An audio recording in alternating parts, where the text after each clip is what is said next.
आपके अपर मुख्य सचिव श्री संजय जी, सचिव श्री असंगवा जी, हमारे समाज कल्याण विभाग के विशेष सचिव श्री दयानिधान पांडे जी, हमारे एमडीएम के डायरेक्टर झा जी, मनोज जी जो सेकेंडरी एजुकेशन के डायरेक्टर हैं, प्राइमरी के डायरेक्टर हैं, अमरेंद्र जी बीईपी के शास्त्री जी हैं, विनोदानंद झा जी तो संचालन ही कर रहे हैं, डायरेक्टर एडमिनिस्ट्रेशन सुशील जी भी हैं। और आज के इस कार्यक्रम में विशेष रूप से हम लोगों को और बिहार के लोगों को मदद करने के लिए आप तमाम मेहमान जो यहाँ उपस्थित हैं, श्री मनोज गोपाल कृष्णा जी, निधि बंसल जी, मिस्टर मार्क, और जो आप सब लोग यहाँ हैं, वीना रेड्डी जी ने तो वहाँ से किया है, गीता वर्मा जी, और यहाँ इस सभागार में उपस्थित सभी शिक्षा विभाग और जो हमारे पार्टनर्स हैं इस प्रोजेक्ट के, उससे जुड़े सभी अधिकारी और कर्मीगण। मुझे खुशी है कि आज हम लोगों के विभाग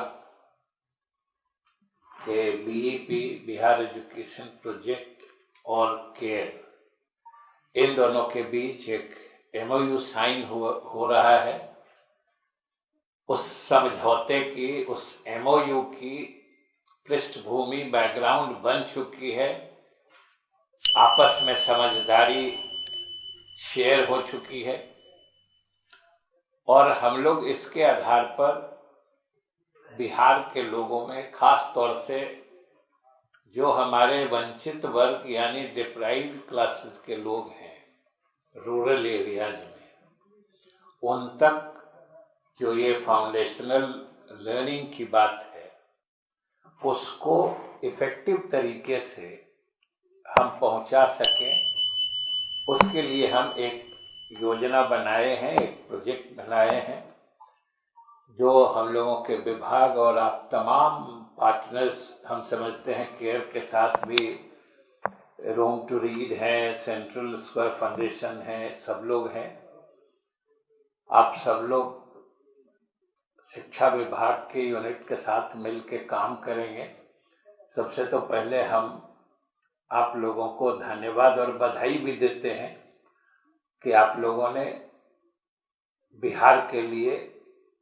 काम करने की शुरुआत आज से नए तरीके से की है। वैसे मनोज जी बता रहे थे कि स्वास्थ्य विभाग में तो पहले से काम कर रहे हैं,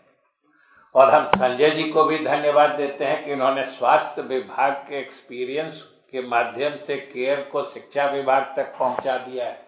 इसलिए इनको भी हम धन्यवाद देते हैं कि, और ये एक तरह से समझिए तो बड़ा सेंसिटिव फील्ड है एजुकेशन का। आई थिंक कि most sensitive field is primary education, क्योंकि इसमें दोनों चीजें होती हैं। पढ़ाई का तो कई एस्पेक्ट होता है, एक तो कोर्सेस जो सिलेबस होते हैं, करिकुलम होते हैं, वो पढ़ना होता है। दूसरे जो वैल्यूज होते हैं, जो बच्चे पढ़ते नहीं हैं वो इम्बाइब करते हैं, वो पढ़ते नहीं हैं, क्योंकि हम लोग मानते हैं कि आज डिजिटल एजुकेशन का जमाना है, लेकिन प्राइमरी लेवल में जब बच्चे में तरह तरह की चीजों का कंसेप्चुअलाइजेशन होता है, आज भी हम लोग एडल्टहुड में आ जाने के बावजूद बहुत सारी धारणाएं, बहुत सारी चीजों के बारे में ऐसी चीजें हम लोगों के सब कॉन्शियस में पड़ी रहती हैं, जिसके बारे में अगर आप पीछे मुड़ के देखिएगा, सोचिएगा, जो ये चीज मेरे दिमाग में कहां से आई है, तो शायद हो सकता है आपको याद भी नहीं आए, लेकिन वो चीज आपके मन में है।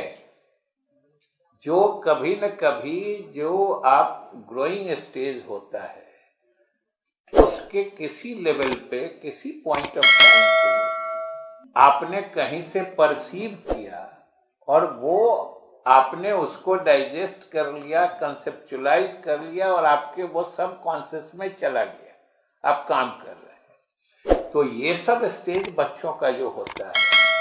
बहुत सारी चीजों का समझिए बड़ा डीप रूटेड इंट्रेंचमेंट वहां होता है दिमाग में उनके। तो ये सबसे सेंसिटिव पीरियड होता है और इसमें बच्चे, हमने जो कहा कि डिजिटल लर्निंग पूरे क्लासरूम लर्निंग का सब्स्टिट्यूट ये प्राइमरी स्टेज पे नहीं हो सकता है, क्योंकि प्राइमरी स्टेज पे बच्चे टीचर से सिर्फ वो लेटर्स या वो वर्ड्स ही नहीं सीखते हैं, उठना, बैठना, बोलना, हंसने का तरीका, बोलने का तरीका, सब कुछ सीखते हैं। तो उस लेवल पर जो सबसे sensitive phase of education and learning होता है, हम लोग उस स्टेज के लिए हम लोगों ने मिलकर काम करने का फैसला लिया है। तो ये बड़ा इम्पोर्टेंट है और हम समझते हैं कि बच्चों के लिए अगर हम लोग इसको सही ढंग से कर पाए तो ये बच्चों के लिए बड़ा ही एक्सेप्शनली यूजफुल होगा और बहुत ही बेनिफिट देगा। हमको खुशी है कि अभी जो आप लोगों ने दिखाया है, जो आप लोग का रोड मैप है, उसमें 2-3 चीजें जो आप लोगों ने बताई है कि आप अलग अलग जैसे करिकुलम पे भी काम करेंगे, सिलेबस भी देखेंगे। दूसरा, जो संजय जी बात कर रहे थे सोसाइटी के पार्टिसिपेशन को, तो आप लोगों ने उस मायने में पेरेंट्स को भी इन्वॉल्व कराने का, उनसे इंटरेक्शन का भी एक कंपोनेंट इसमें डाला है। और फिर इसी का दूसरे तरफ टीचर को भी उसके हिसाब से ट्रेनिंग देने का कराया है। और हम समझते हैं जिन 3 चीजों की चर्चा की है आपने, वो तीनों चीजों को अगर हम लोग सही ढंग से कर पाए तो सही माने में ये बड़ा ही सक्सेसफुल प्रोजेक्ट होगा। और मुझे पूरा भरोसा है, आप लोगों पर भी भरोसा है और अपने डिपार्टमेंट पर भी भरोसा है कि हम सब लोग मिलकर एक बहुत ही आइडियल या मॉडल सिचुएशन बनाएंगे कि आप लोगों के काम को भी, हम लोगों के विभाग के भी दायित्व को देखने समझने बाहर से भी लोग आएंगे और देखेंगे। और सही बात है कि जैसा कि कहा, हम लोगों ने अब हम लोगों को थोड़ा वर्टिकल इम्प्रूवमेंट चाहते हैं। जो हॉरिजेंटल, जो यूनिवर्सलाइजेशन ऑफ एजुकेशन था, अभी बताया हमारे अपर मुख्य सचिव महोदय ने कि ऑलमोस्ट ये कोरोना पीरियड आ गया 1.5-2 साल का, जिसने हमको इसमें रोक दिया, that prevented us from declaring that we have achieved 100% जो बच्चों को स्कूल जाने का है। कोई भी स्कूल गोइंग एज का बच्चा आज बिहार में स्कूल से बाहर नहीं है, ये very authentically and with full responsibility हम लोग क्लेम करने जा रहे थे। लेकिन इस बीच में कोरोना आ गया, हम लोग की वो बात अटक गई है, लेकिन हम लोगों ने अपने उस ऑब्जेक्टिव को, लक्ष्य को छोड़ा नहीं है। और हम समझते हैं अगले साल तक आते आते हम लोग जरूर डिक्लेयर करेंगे कि अब स्कूल गोइंग एज का कोई बच्चा स्कूल से बाहर नहीं है। तो ये हम लोगों ने तो उसका जो हॉरिजेंटल है, यूनिवर्सलाइजेशन ऑफ एजुकेशन कहिए या सार्वजनिकरण कहते हैं, ये we have almost achieved this. अब क्वालिटेटिव चेंज लाने की बात है, थोड़ा उसको इम्प्रूव करने की बात है, जो इसके माध्यम से इस प्रोजेक्ट या इस स्कीम का भी लक्ष्य है और हम लोगों के सरकार का इन जनरल भी लक्ष्य है। हमारे मुख्यमंत्री नीतीश कुमार जी का ये शिक्षा विभाग में ये दोनों तरह का मतलब ऑब्जेक्टिव साथ साथ चल रहा था। पहले हम लोग इसका सार्वजनिकरण कर दें, या जिसको इंक्लूसिव कहिए, इंक्लूसिव एजुकेशन का सिस्टम बनाना, जिसमें कोई बच्चा, इवन पुअरेस्ट फैमिली का बच्चा, कोई भी स्कूल से बाहर नहीं रहे, ये इंश्योर करना हम लोगों ने अपना लक्ष्य बनाया और उसको हम लोगों ने लगभग हासिल कर लिया है। अब समय है, बारी है उसमें गुणवत्तापूर्ण मतलब क्वालिटी इंप्रूव कराने का, जिसमें मुझे उम्मीद है कि जो हम लोगों को खुशी इस बात की भी है कि जो हम लोगों के स्टेट गवर्नमेंट का सपना या लक्ष्य था, ये स्कीम या अभी जो ये फाउंडेशनल लैंग्वेज और न्यूमरेसी का आया है, ये बिल्कुल उसके साथ मतलब कॉन्सोनेंस में चल रहा है और हम लोग मिलके इसको अच्छे तरीके से करना चाहते हैं। ये प्रोजेक्ट हम समझते हैं कि जो टीचर्स हमारे हैं वो भी सब विभाग की पूरी मदद मिलेगी आपको, जिस तरह से उनको ये करना चाहिएगा। एक चीज केवल मेरे मन में जो बात आती है वो हम आपसे शेयर करना चाहते हैं कि जैसे ये प्रोग्राम चला यूएसएड का, केयर सब लोग मिलके चलाएंगे, तो इससे आफ्टर ऑल बच्चों को जो चीजें पहुंची, मतलब what could reach the children, उस लेवल पर उसका एक असेसमेंट सर्वे होना चाहिए। जैसे ये प्रोजेक्ट से बाहर, या मान लीजिए कि ये पार्ट मैंने कई जो हमारे अपर मुख्य सचिव कह रहे थे, और भी हमारे पार्टनर्स हैं जैसे आगा खां फाउंडेशन के लोग हैं, जैसे सब लोग हैं, उनसे भी हमने कहा है कि ये तो सही है कि आप ट्रेनिंग कर देंगे, टीचर्स की ट्रेनिंग हो जाएगी, पेरेंट्स आ जाएंगे, हम लोग सब मिलके ये प्रोजेक्ट चला लेंगे,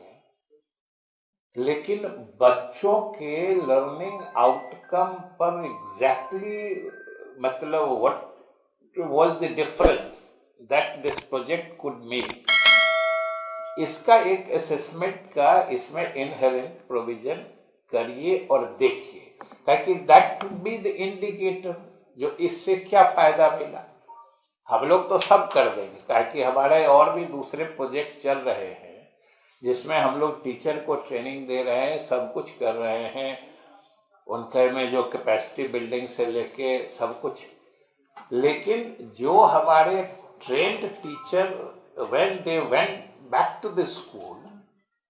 तो what difference could they make out, इसका उस लेवल पे असेसमेंट होना जरूरी है, ताकि that would be the real indicator of the success of any project. तो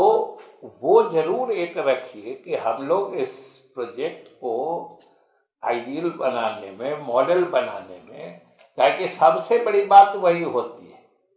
कि बच्चों, आखिर सब कुछ तो हो रहा है बच्चों के लिए, टीचर की ट्रेनिंग कराएंगे, गार्जियन को इन्वॉल्व कराएंगे या सिलेबस में करेंगे। हम तो हमारे डायरेक्टर लोग बैठे हैं, हमने अपने एससीईआरटी को भी कहा है कि इवन सिलेबस में भी जो चेंज ला रहे हैं हम लोग या लाएंगे उसके तरीके में, तो बच्चों के का जो परसेप्शन है या उनका जो लर्निंग प्रोसेस है उस पर क्या असर पड़ रहा है, उस लेवल पर उसका असेसमेंट सर्वे जरूर करिए, सो दैट कि, क्योंकि वो हमने देखा है कि उसको इसका रेगुलर पार्ट बना लीजिए, अगर if at all it can be done, तो मेरे समझ से अच्छा होगा। और वही ना हम लोग अपनी सफलता बताएंगे, भाई ये सब काम हम लोग कर लेंगे, बच्चों पर क्या फर्क आया, वही तो हमारा इंडिकेटर होगा जो हमारा प्रोग्राम कितना सक्सेसफुल है। और ये बात सही है कि जो जिस ढंग से ये फाउंडेशनल लैंग्वेज या न्यूमरेसी की सोच है, उसको लागू कर देने से एक सॉलिड नींव पड़ेगी। या सही बात है कि अगर नींव सही बच्चों में पड़ जाती है, फाउंडेशन सही हो जाता है, तो बिल्डिंग तो कम से कम अस्थाई परमानेंट हो ही जाती है, स्टेबल रहती है, जिसमें धीरे धीरे सब कुछ इम्प्रूवमेंट चलते रहता है। लेकिन अगर फाउंडेशन ही कमजोर हो तो ऊपर बिल्डिंग में बहुत कुछ आप अगर इम्प्रूवमेंट करना चाहिएगा तो किसी दिन क्रम्बल कर जाता है। तो इसलिए ये फाउंडेशन लेवल पर ये सब चीजें करके अच्छे से इस प्रोजेक्ट को हम लोग मिल के चलाएंगे। और हम आप तमाम लोगों को बधाई भी देते हैं,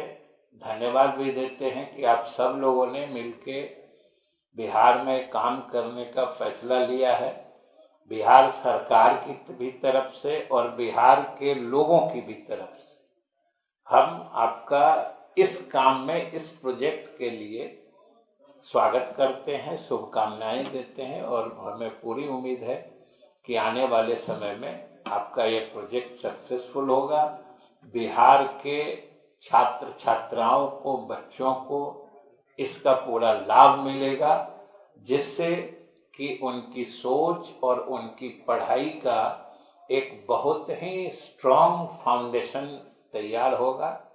इन्हीं शुभकामनाओं के साथ